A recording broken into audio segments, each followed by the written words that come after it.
వేలాది మంది మధ్యలో ఉన్న కొన్ని క్షణాలు జీవితాన్ని పూర్తిగా మార్చేస్తాయి.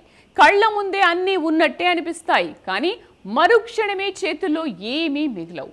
నమ్మకంగా అనిపించిన చోటే ఊహించని ప్రమాదం ఎదురైతే ఆ బాధను మాటల్లో చెప్పడం అసాధ్యం. ఒక్కోసారి జీవితం ఒక మనిషిని వరుసగా పరీక్షిస్తూనే ఉంటుంది. ఒక బాధ నుంచి ఇంకా కోలుకోకముందే మరో గాయం ఎదురవుతుంది. కన్నీళ్లు ఆరకముందే మరో కష్టం తలుపు తడుతుంది. తనకున్న ఒక్కటే ఆధారం, ఒక్కటే ప్రపంచం.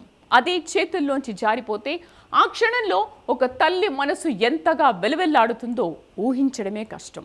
ఒక చిన్న నిర్లక్ష్యమా, ముందే పన్నిన పథకమా, లేక ఎవరికీ కనిపించకుండా క్షణాల్లో జరిగిన మాయ? ఆ ఒక్క క్షణం వెనక దాగి ఉన్న నిజాన్ని తెలుసుకునేందుకు ఇప్పుడు పోలీసులు ప్రతి ఆధారాన్ని జల్లెడ పడుతున్నారు. ఇంతకీ ఆ తల్లి జీవితాన్ని మరోసారి చీకటిలోకి నెట్టేసింది ఎవరు? అసలు ఆ రోజు రైల్వే స్టేషన్లో ఏం జరిగింది? ఎవరు ఆ కనిపించని నీడ? ఆ మిస్టరీ వెనుక దాగి ఉన్న నిజమేంటి? Let's watch.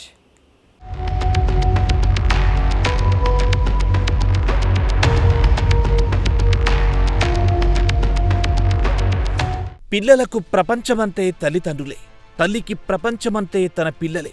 ఎంతటి కష్టమొచ్చినా బిడ్డను కంటికి రెప్పలా కాపాడుకోవాలనేది ప్రతి తల్లి మనసు. కానీ పరిస్థితులు కొన్నిసార్లు మనిషిని ఊహించని చోటుకు తీసుకెళ్తాయి. సికింద్రాబాద్, ఉప్పల్, చిలుకానగర్ ప్రాంతానికి చెందిన రాజేశ్వరికి ఇలాంటి పరిస్థితే ఎదురయ్యింది. భర్త మరణంతో జీవిత భారం ఒక్కసారిగా రాజేశ్వరి భుజాలపై పడింది. 5 ఏళ్ల కుమారుడు నిఖిల్తో తల్లి ఇంట్లో ఉంటూ కూలీ పనులు చేసుకుంటూ జీవనం సాగిస్తుంది. అయితే గత నెల 20వ తేదీన జరిగిన కుటుంబ గొడవ ఆమె జీవితాన్ని మరో విషాదంలోకి నెట్టింది. ఇంట్లో తల్లితో మనస్పర్ధలు రావడంతో పని కోసం బయటకు వెళ్లాలని నిర్ణయించుకుంది. తన చిన్నారి నిఖిల్ను వెంట తీసుకుని సికింద్రాబాద్ రైల్వే స్టేషన్కు చేరుకుంది. అక్కడికి చేరుకున్న విషయాన్ని తన స్నేహితురాలికి కూడా ఫోన్లో చెప్పింది. ఆ తర్వాత జరిగిన పరిణామాలిప్పుడు అందరినీ కలవరపెడుతున్నాయి.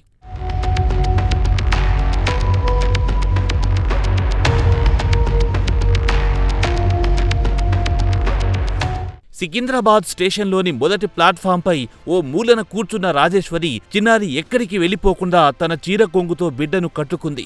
అలసటతో కాసేపు నిద్రలోకి జారుకుంది. కానీ ఆ నిద్ర ఆమె జీవితంలోని అత్యంత భయంకరమైన క్షణాలకు కారణమయ్యింది. మేల్కొని చూసేసరికి తన పక్కనుండాల్సిన నిఖిల్ కనిపించలేదు. ఒక్కసారిగా ఉలిక్కిపడిన ఆమె ప్లాట్ఫామ్ మొత్తం వెతికింది. చుట్టుపక్కల పరుగులు పెట్టింది. కనిపించిన ప్రతి ఒక్కరిని అడిగింది. కానీ 5 ఏళ్ల ఆ బిడ్డ ఆచూకీ మాత్రం ఎక్కడా కనిపించలేదు. చివరకు రాజేశ్వరి సికింద్రాబాద్ జీఆర్పీ పోలీసులను ఆశ్రయించింది. కేసు నమోదు చేసిన పోలీసులు వెంటనే దర్యాప్తు ప్రారంభించారు. స్టేషన్లోని సీసీ కెమెరాలను పరిశీలించగా ఈ కేసులో అత్యంత కీలకమైన దృశ్యాలు బయటపడ్డాయి.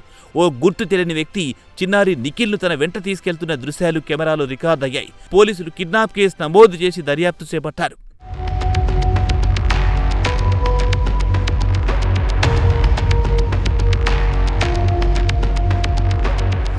అయితే ఆ వ్యక్తి ఎవరు? చిన్నారికి ముందే పరిచయమా, లేక స్టేషన్లో బిడ్డ ఒంటరిగా కనిపించడంతో అవకాశంగా తీసుకున్నాడా? చిన్నారిని ఎక్కడికి తీసుకెళ్లాడు?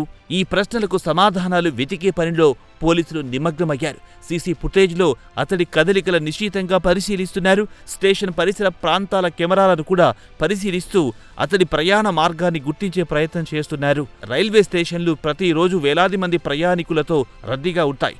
అలాంటి చోట పిల్లలను క్షణం కూడా ఒంటరిగా వదిలేయడం ఎంత ప్రమాదకరమో ఈ ఘటన మరోసారి గుర్తు చేస్తోంది. కేవలం కొన్ని నిమిషాల వ్యవధిలోనే ఓ తల్లి తన బిడ్డను కోల్పోయింది. ఓ చిన్న నిర్లక్ష్యం ఇప్పుడు ఆమెను అంతులేని వేదనలో నెట్టింది. ఇక ఈ కేసులో ప్రతి నిమిషం ఎంతో కీలకం. ఎందుకంటే చిన్నారి ఎంత త్వరగా దొరికితే అంత సురక్షితంగా తిరిగి కుటుంబానికి చేరే అవకాశం ఉంటుంది. అందుకే పోలీసులు అన్ని కోణాల్లో దర్యాప్తు వేగవంతం చేశారు.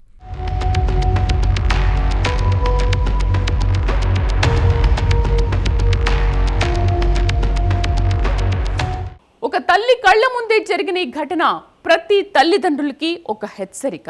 జనసంచారం ఎక్కువగా ఉండే ప్రాంతాల్లో చిన్నారుల భద్రత విషయంలో ఏమాత్రం నిర్లక్ష్యంగా ఉన్నా ప్రాణాంతకంగా మారొచ్చు. క్షణకాలం కంటికి కనిపించకుండా పోయినా తిరిగి దొరుకుతారనే గ్యారెంటీ ఉండదు.